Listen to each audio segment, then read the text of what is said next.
Good morning students, मैं जयपुर से doctor Tripti Vijayvargiya SSN Subodh PG autonomous college से अपने यूट्यूब चैनल पर आप लोगों का वेलकम करती हूँ। जैसा कि हम अभी पढ़ रहे हैं फैक्ट्रीज एक्ट 1948, इसका अमेंडेड फॉर्म जो है 2016 हो चुका है, right. New factories amendment act 2016।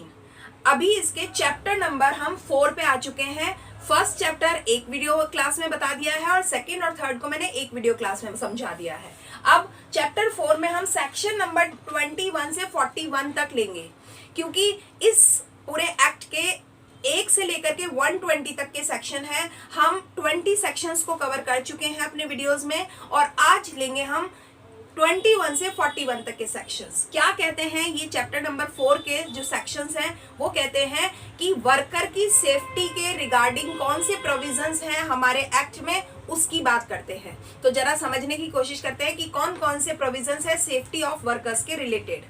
जो सेक्शन नंबर 21 है वो फेंसिंग ऑफ मशीनरी की बात करता है, यानी जो मशीन होगी उसके आसपास तारबंदी होनी चाहिए, उससे रिलेटेड बात करता है। यानी कोई भी मशीन ऐसी जो कि डेंजरस है, उसके आसपास सिक्योर्ड फेंसिंग होना बहुत इंपॉर्टेंट है। और स्टेट गवर्नमेंट जो होगी वो इसके रिलेटेड रूल्स नॉर्म्स बनाएगी ताकि की प्रिकॉशंस ली जा सके। सेक्शन नंबर 22 जो है वो मशीनरी इन मोशन, जो मशीन अपने वर्क में है, मोशन में है, मूवमेंट में है, उससे रिलेटेड बात की जाती है कि केवल ट्रेंड एडल्ट पर्सन जो होंगे, जो कि ट्रेंड भी हो, उस पे काम करने के आदी भी हो और एडल्ट भी हो, यानी उम्र में वो 18 साल से बड़े हो और वो मेल हो, खास बात यह है मेल हो, पुरुष हो, उन्हीं को उन मशीनों पे काम करने के लिए प्रोविजन बनाया गया है जो मशीनें मोशन में होंगी। और ना ही तो महिलाएं और ना ही तो बच्चे उन मशीनों पर काम करने के लिए अलाउ किए जाएंगे।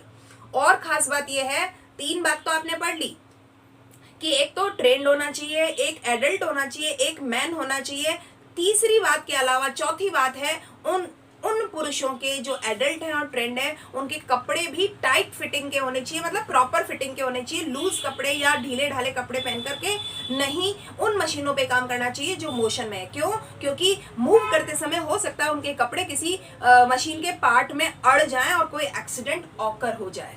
तो just for the precaution these provisions are made, right. अब आगे की बात करते हैं। सेक्शन नंबर 23 ये कहता है जो यंग पर्सन्स है, यानी जो छोटे लोग हैं, जो अभी पूरे एडल्ट नहीं हुए हैं, एडोलेंस से क्रॉस हो चुके हैं लेकिन एडल्ट नहीं हुए हैं, उनके लिए कहा गया है कि डेंजरस मशीन पर काम करना उनके लिए अलाउ नहीं है जब तक कि वो ट्रेंड ना कर दिए जाएं या किसी के सुपरविजन में ना हो। यानी चिल्ड्रन को तो अलाउ है ही नहीं, लेकिन जो एडोलेंस एज में आ गए हैं, यानी 15 ईयर्स से और 18 ईयर्स के बीच के जो लोग हैं, लेकिन अगर वो ट्रेंड है तो उन्हें सुपरवाइजर के अंडर में रह करके उन मशीनों पे काम करने की आज्ञा है जो मशीनें डेंजरस हैं, ठीक है। यंग पर्सन का मतलब होता है 14 से 18 साल, और एडोलेंस हम कहते हैं 15 साल से ऊपर वाले लेकिन 18 साल से नीचे वाले। तो इसको आप जनरली यूं मान सकते हो कि 14 से 18 साल के जो लोग हैं, बच्चे लोग हैं, वो लोग मशीनों पे जब काम करेंगे तो उन्हें कोई ना कोई सुपरविजन होना चाहिए उनके ऊपर, और या फिर वो ट्रेंड भी होने चाहिए। सेक्शन नंबर 24 स्ट्राइकिंग गियर्स की बात करता है, यानी सूटेबल स्ट्राइकिंग गियर्स वगैरह होने चाहिए ताकि कि पावर को ऑफ करना है, ऑन करना है, जो स्विचिंग हो रही है, और अगर कोई इमरजेंसी है, कोई प्रॉब्लम है, उसको सॉल्व करना है, तो ऐसे गियर्स होने चाहिए, स्ट्राइकिंग गियर्स, ताकि कि हम सिचुएशन को जल्दी से जल्दी हैंडल कर सकें और एक्सीडेंट को मिनिमाइज कर सकें। सेक्शन नंबर 25 जो है सेल्फ एक्टिंग मशीन्स के लिए है, जो ऑटोमेटिक मशीन्स होती हैं, उसके लिए ये कहा गया है कि इस चीज की श्योरिटी होनी चाहिए कि कोई भी व्यक्ति 45 सेंटीमीटर से ज्यादा पास में उस मशीन के ना जाए जो सेल्फ एक्टिंग है, ठीक है। चाहे तो वो पूरी मशीन सेल्फ एक्टिंग है या उसका कोई पार्ट सेल्फ एक्टिंग है, उसके पास में 45 मिनट की दूरी, उसे 45 सेंटीमीटर की दूरी उसे मेंटेन करनी चाहिए। सेक्शन 26 नई मशीन की केसिंग के बारे में, यानी उसका जो केस होता है, जिस एरिया में उसे रखा जाता है, उसकी बात करते हैं। तो जहाँ भी उसको इंस्टॉल किया गया है या उसकी पावर वगैरह जो रखी गई है उसका एनकेस होना बहुत इंपॉर्टेंट है, ताकि कि डेंजर का प्रिवेंशन किया जा सके और गार्ड किया जा सके चीजों के लिए। ठीक है, आगे 27 सेक्शन जो है वो कॉटन ओपनर्स की बात करता है, जहां पे रुई को काटा जाता है। जो ओपनर्स होते हैं वहां पे ना ही तो महिलाएं और ना ही तो जो बच्चे हैं वहां पे काम नहीं करेंगे। ये क्लियर कहता है सेक्शन 27 की महिला और बच्चा कॉटन ओपनर्स पे काम नहीं करेंगे। 28 सेक्शन जो है वो हॉइस्ट और लिफ्ट्स की बात करता है, यानी जो भी चीजें जो ऊपर उठाने के लिए यूज की जाती हैं वो अच्छी कंडीशन में होनी चाहिए और उनकी चेकिंग प्रॉपरली होनी चाहिए।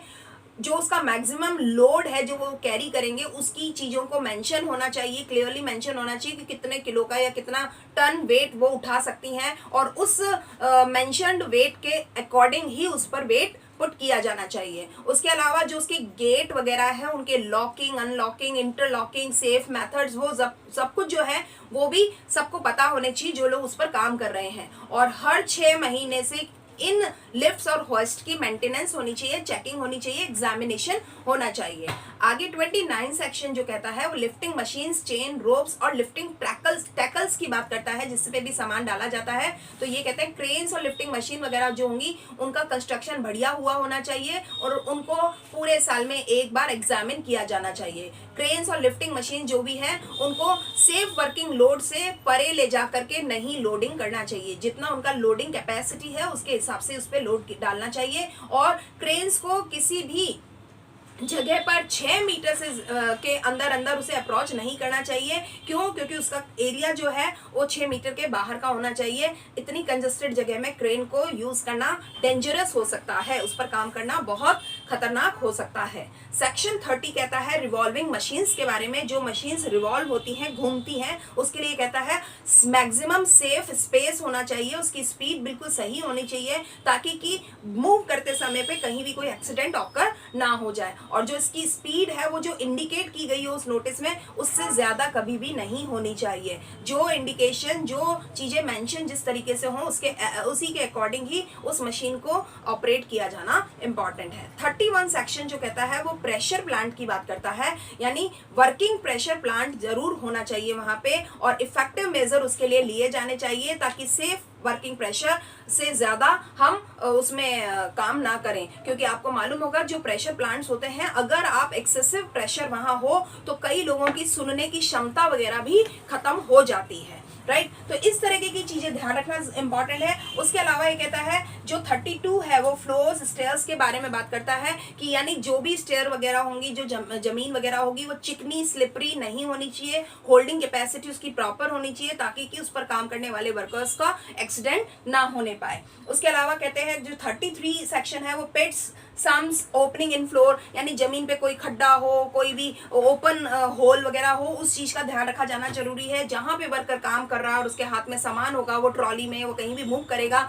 अगर वहां कोई खड्डा वगैरह होता है तो वो मे भी उसमें इंजर्ड हो सकता है। उसके अलावा कहते हैं 34 जो है वो एक्सेसिव वेट की बात करता है। जो भी मशीन है उसका जो वेट है, उसकी कैपेसिटी है, उसके हिसाब से ही उस पर वेट पुट किया जाना चाहिए। किसी भी हालत में उसके कैपेसिटी से ज्यादा उस पर वेट नहीं पुट किया जाना चाहिए। 35 सेक्शन कहता है प्रोटेक्शन ऑफ आईज की बात करता है। आंखों के लिए बहुत इंपॉर्टेंट है, प्रोटेक्शन रहनी चाहिए क्योंकि वहाँ पे फ्यूम्स, डस्ट कह लो, चाहे कुछ पार्टिकल्स हैं वो उड़ने वाले हो सकते हैं, वो सारी चीजें हो सकता है आई साइड पे एडवर्स इफेक्ट डाले। तो इसका प्रोटेक्शन होना चाहिए, वो चश्मा या ग्लास या फेस शील्ड वगैरह कुछ भी हो सकती है, वो बहुत इंपॉर्टेंट है। इसके अलावा 36 सेक्शन ये कहता है डेंजरस फ्यूम्स जो हैं, ऐसे पार्टिकल्स जिनसे हमें सांसों के जरिए या आंखों के जरिए या स्किन के जरिए हमारे को हार्म हो सकता है, उसके लिए हमें प्रोटेक्शन लेना इंपॉर्टेंट है। 37 एक्सप्लोजिव डस्ट वगैरह, गैस वगैरह जो है, जितनी भी एक्सप्लोजिव है जिनसे कोई चीज फट सकती है, जैसे